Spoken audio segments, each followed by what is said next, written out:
Courtney, I guess when any manager wakes up on a Saturday morning, you never quite expect something like that.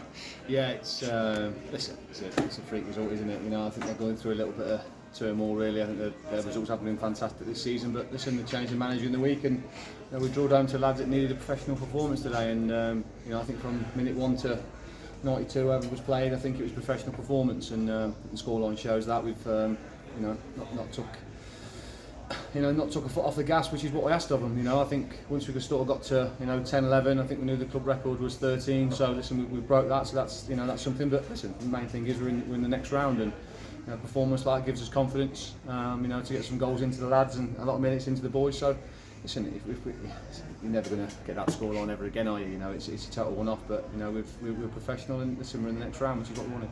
How difficult is it to try and sort of keep the lads ruthless when it's kind of getting up towards double figures, and as it did, kind of early stages of the second half, but to keep the lads ruthless and going for more? It's tough. I think you've seen that when we got to 7, there's probably 10 minutes left for half time, and lads should be squaring the ball across, and they're having shots at tight angles, and they're probably making decisions that you wouldn't normally make if it was 0-0. And we said to them at half time, if we can be a little bit more ruthless in terms of flashing things across the box. We had loads of willing runners today. The one thing I did say to them was get as many bodies in the box as we can when the fullback gets over the halfway line, and I thought Drew Keir was unbelievable. We've probably got 9-10 assists there. We've gone down that right hand side, we've smashed things across, and lads are in the right place to tap it home. And I think we were really ruthless second half, and we've done as much as we possibly can there. So yeah, it's pleasing. Listen, fair play to them. They're going through a lot, and every player for them has grafted till the final whistle. The managers are up against it, and we can't speak highly enough of the commitment that they've shown really to the end there. It's tough, it's difficult, and they've given absolutely everything they can. So full credit to St Martin's.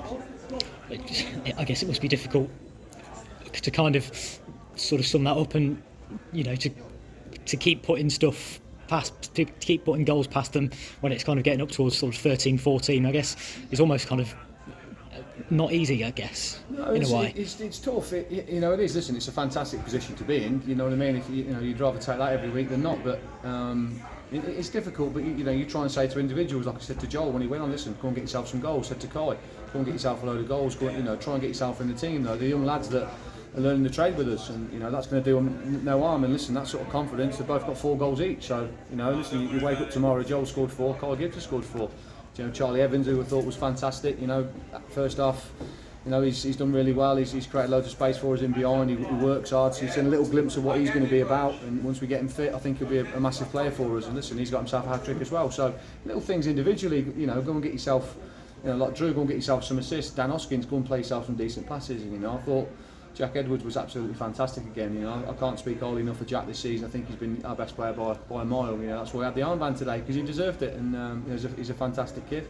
And again, I'm pleased for Kendo, Ben, Nick, Matt, and Drew as well. They've kept a clean sheet, because that shows a little bit of discipline as well. So it's something that we enjoy now. But listen, you forget about it. You train Wednesday, and we focus on Barrow on Saturday.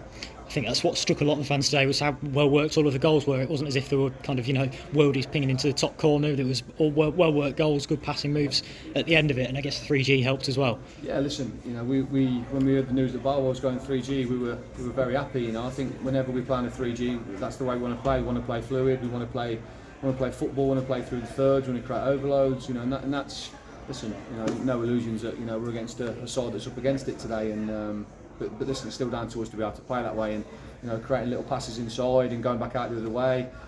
Playing long diagonal balls. Listen, that's the way we want to play. We want to play good, attractive football, and this surface helps us massively, and it suits us down to the ground. And so when we get back to Barwell, it's that's how we want to be, free flowing and enjoying, and the football for the fans to come and say, do you know what? Listen, they have a go, and listen, we needed it after the 2 losses. I think I'd be more worried if the 2 losses were bad losses. Listen, to create so many chances against Bristol that we did and not win a game of football was staggering. But to give away 3 goals against Belper in the last 15-20 minutes is disappointing. But listen, if we were getting outplayed for long periods, there'd be a warning sign. But listen, we've got a side that we're going to win a few, we're going to lose a few, but I think we're giving everything we can to try and win games.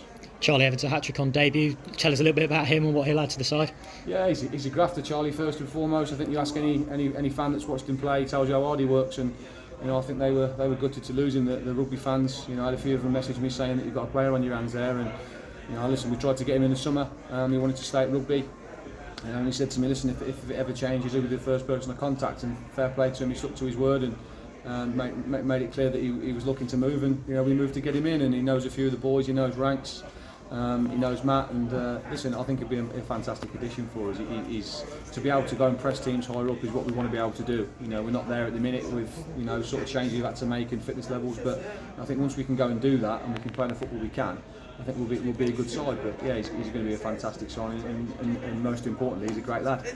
A lot of the time you say you never get too high after a win, never too low after a defeat. I guess that's very much the message ahead of Barrow next week back in the league. Of course it is, yeah, because listen, nothing's ever going to top that. You've won 18-0, so it's even crazy to say, to that sort of scoreline. But listen, all it is that you're in the next round, and that was it. If you win 1-0 or 18, you're in the next round. And all I said to the lads was, go and win a game of football, get us in the next round of the Vase. A fantastic carrot now. I think Leicester Road have won. So listen, it's a fantastic game to look forward to. But there's two massively important games before that that are more important than the Vase. Listen, the Vase is there to, if we can have a run in it, it's fantastic. But listen, the league's the bread and butter, and listen, we want to get promoted this year, and that starts by trying to win a game of football on Saturday, and then against St Andrews the next week. Cheers, Courtney. Well done. Always, pal.